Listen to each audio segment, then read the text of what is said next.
Hey, welcome back to Wireless Solutions. This tutorial, I will show you how to enable keyboard sound on Samsung keyboard so your phone reads out what you type. This is helpful for accessibility, learning, or if you simply want audible feedback while typing. Let us get started. Step number 1. Open Samsung keyboard. First, open any app where you can type messages, notes, or search.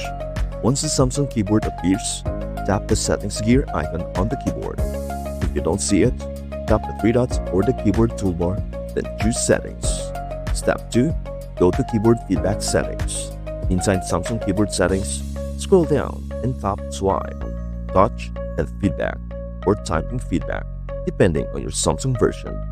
This is where Samsung controls how the keyboard responds when you type. Step number 3. Enable Speak Keyboard Input Allowed. Now look for Speak Keyboard Input Allowed. Turn this on. Once enabled, your phone will start speaking letters, words, or both as you type.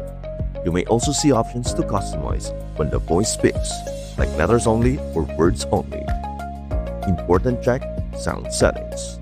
Make sure your phone is not on silent and your media or system volume is turned up. If the volume is too low, you won't hear the spoken feedback. Go back to your keyboard and start typing. You should now hear the keyboard speak your input aloud as you press the keys. And that is how you enable Speak Keyboard Input Allowed on Samsung keyboard. This feature is great for accessibility and makes typing easier and more interactive. And hey, for disclaimer purposes, this tutorial is for educational purposes only. Menu names, features, and settings may vary depending on your Android device model and software version.